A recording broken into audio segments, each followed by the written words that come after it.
name is Shirria. This is the Shirria Mac channel where I document my journey towards debt freedom in hopes to build wealth, retire early, or become work independent as a married woman paying debt alone.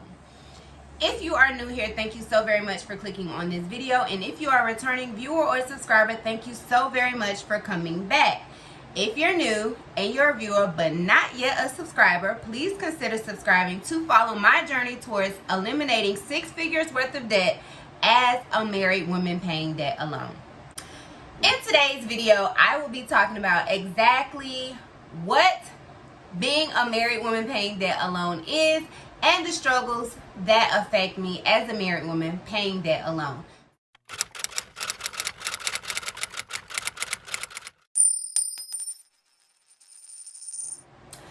So every now and again I will get, and actually more often than before, I will get comments like this. And it's basically where someone does not understand what I mean by paying debt alone, or even women asking or sharing that they also pay debt alone, and how do I manage it, or how has it affected my journey, or how do I feel about it. And I'm very transparent on my channel, and I usually answer those questions, but I felt like because I have started to get those questions much more often, much more frequently, that now would be a good time to make a video about it. So first of all, I want to start off by saying, and I have made notes just so I can include all the thoughts I had about this video. So if you see me looking down, that is what I'm looking at. First of all, I would like to start off by saying I have shared my intro to the debt-free journey video, and I will link it in the videos in the description box, as well as share it up here.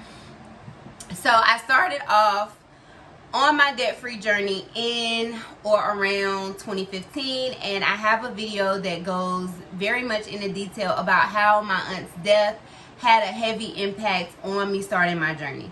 I started my debt-free journey with $289,039, and that consisted of credit card debt, and I don't have the specific numbers of how much credit card debt I was in, 2 car loans, student loans, and of course I have always included my mortgage. So the $289,000 does include my mortgage. Since then, I have eliminated most of my credit cards. I have eliminated my car loans, and I go back and forth with acquiring new debt. So when I restarted this journey back in 2019, after paying off my cars in 2017, I had since accumulated a new mortgage. I purchased a condo, and I had a 401k loan, which is what I took out to purchase the condo. And then I've had some credit cards that I used to start other businesses. I have since paid those off, and right now, if you watch my most recent debt update, I have 1 Best Buy credit card and my student loans, and that is it.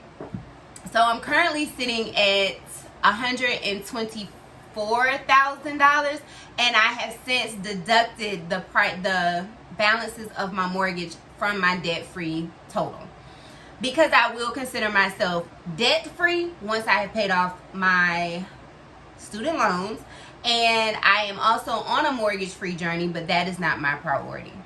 When it comes to what do I mean by I am a married woman paying debt alone, that is exactly what I mean. So I am on a debt-free journey to eliminate all of the debt I accumulated prior to getting married, and some of the debt that I have accumulated since I've been married.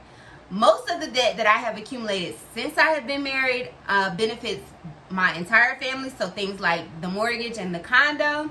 But a lot of the debt that I had was debt that I accumulated on my own before I got married. When we got married, although we had been living together for 7 years, we did not do any like premarital counseling, and I highly recommend that in hindsight, looking back, because we did not discuss things like joining our finances, or discuss things like his view of debt or my view of debt and my expectations of his responsibility of my debt. And so when I got on this journey in 2015, we had already been married 4 or 5 years, but we had been together 12 years. And so I understood that it was kind of, it was different. Basically, for him, we went from keeping up with the Joneses, and in some instances being the Joneses that people wanted to keep up with, to me making this drastic 360 as a result of my aunt's death and wanting to minimalize my life and get out of debt and create freedom for me and build wealth and generational wealth. And it's just something that he has not quite caught on to. So our finances have never been combined. Our finances have always been separate. And we came up, originally what we did was we split the bills down the middle, in the sense of I will pay this amount of bills, or our bills come up to this amount. You take this, this, and this based on how you get paid and what you can afford. And I'll take this, this, and this based on how I get paid and what I can afford. Could that be adjusted, and should it be adjusted? Definitely. And that may be something that we discuss for the upcoming year. But it has worked out for us since then. And then when it comes to things like vacations or big purchases, we usually we split it down the middle.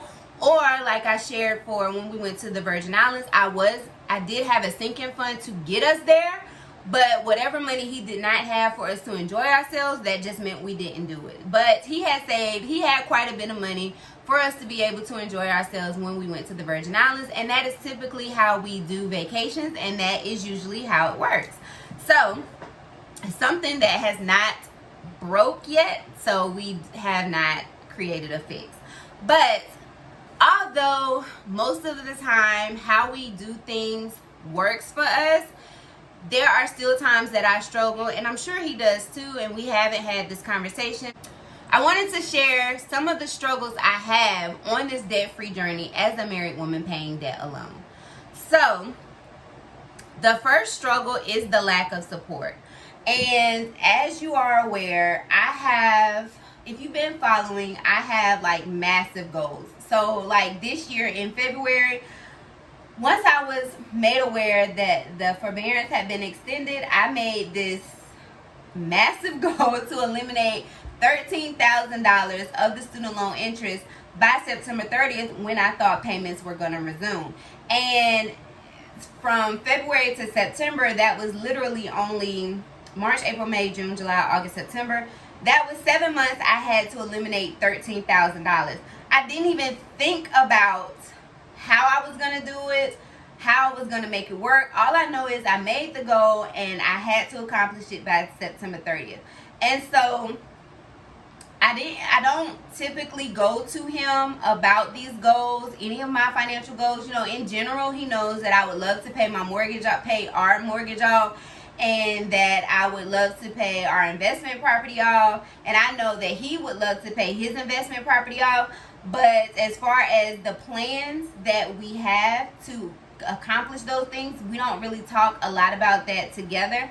And I definitely feel like that's something that we should improve on, for several different reasons. It could help, grow our intimacy, and it would build more security on our positions in each other's lives, if you understand what I'm saying. So that is one of the struggles. That is one of the main struggles. Like, even when I accomplished my goal of eliminating the interest on my student loans, I think you guys knew before he knew. And I feel like he felt a certain type of way about that, but I just never feel like he's interested in hearing about it. One, because I feel like he may want to do more stuff about it, but because he knows that I'm not a just talk about it type of person. I'm like, usually I don't talk about my plans until I'm already in progress, like the plan is already in action. And so he knows that, like, it annoys me that if he would say, like, oh, I can't wait to help you, or I'm going to help you. Like, I don't want to hear that. Like, show me the money, or don't talk about it, be about it. I'm one of those type of people. And so I definitely feel like that is a struggle for me always. Also because I feel like I'm telling strangers things about me that my own husband doesn't know. So that is definitely my first struggle as a married woman paying debt alone.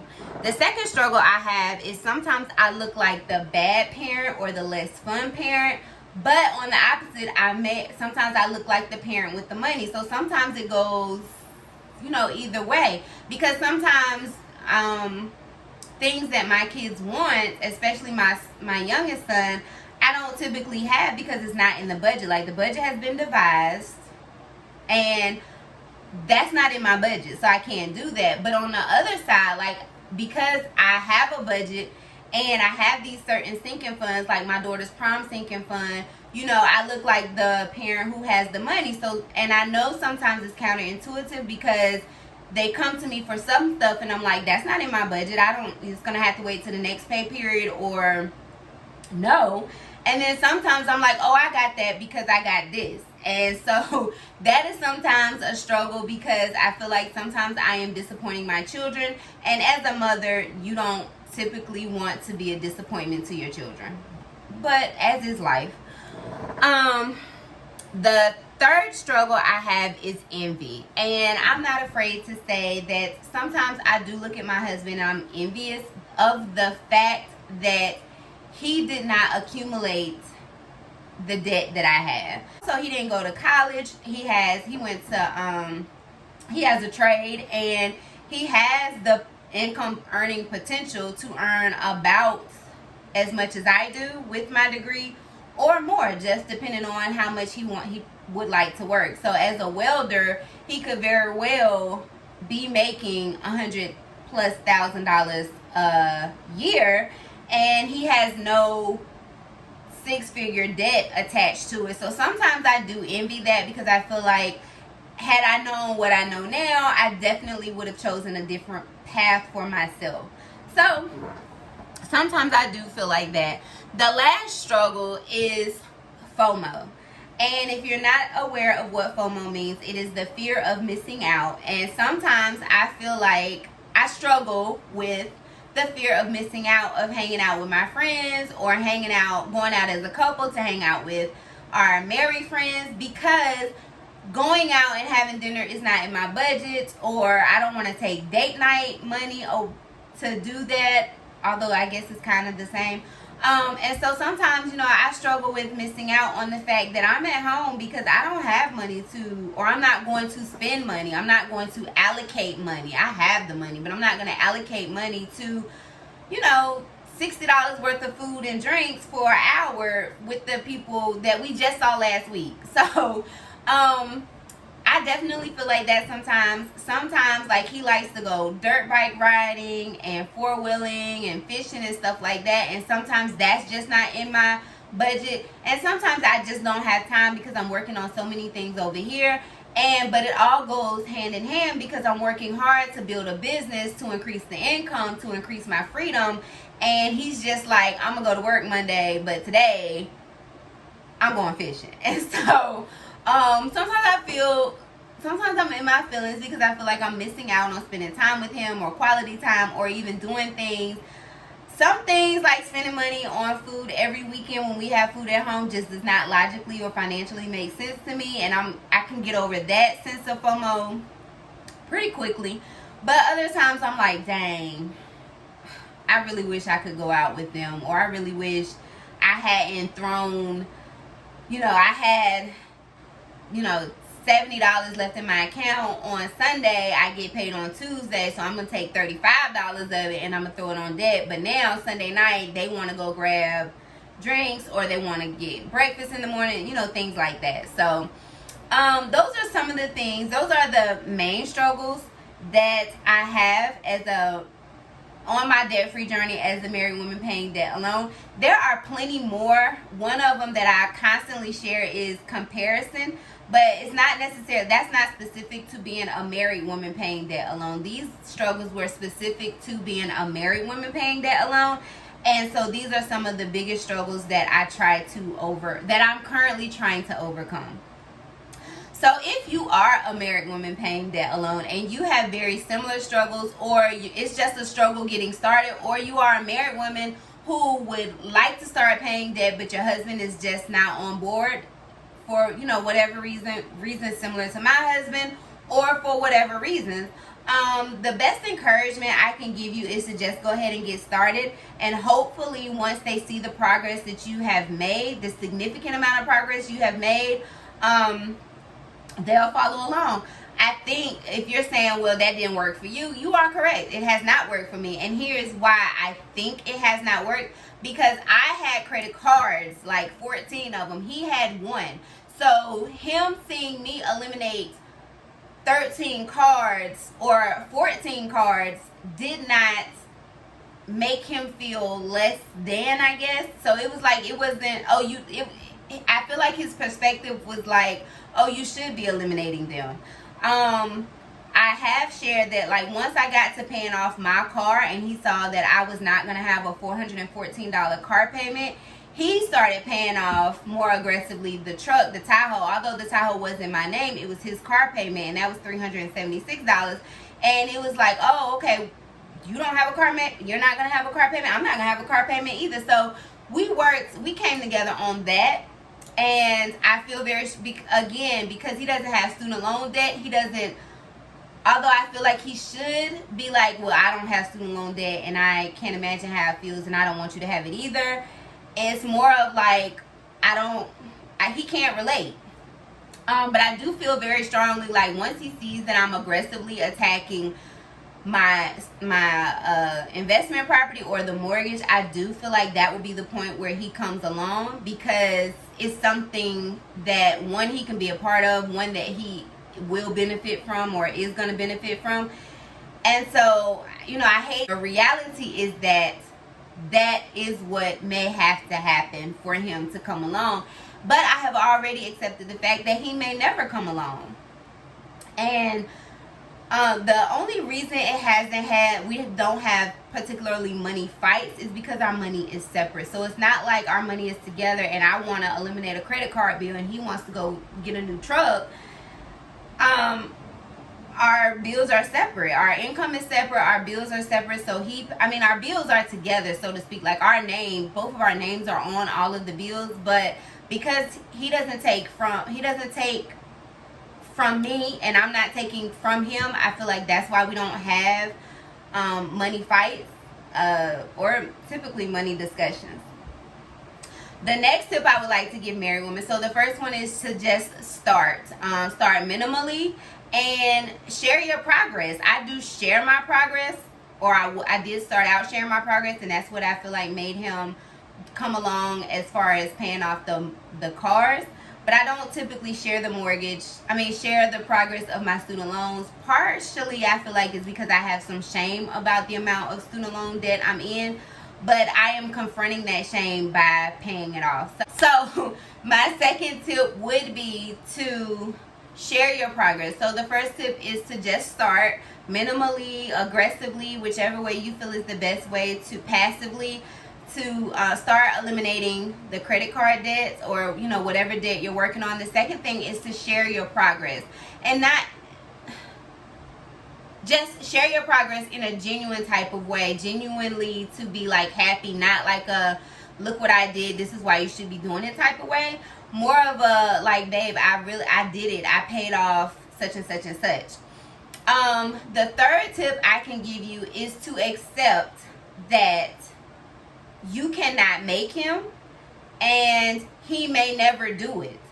And I feel like as long as you can accept that, and whatever consequences or boundaries or expectations you have surrounding that, then let that be what it is for you. I really just wanted to explain, what do I mean when I say I'm a married woman paying debt alone? To summarize, that means that I am a married woman who is paying my debt alone. My husband does not contribute. He does not give any money. We do not share our finances. We do not combine our income, combine our bills. As for the struggles are, I feel under supported. Sometimes I struggle with feeling like the bad parent, but on the flip side, I'll sometimes looking like the parent with the money due to budgeting and sinking funds.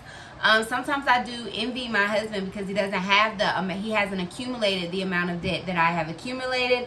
And sometimes I struggle with the fear of missing out, particularly when he is much more social, because he's not on a debt-free journey.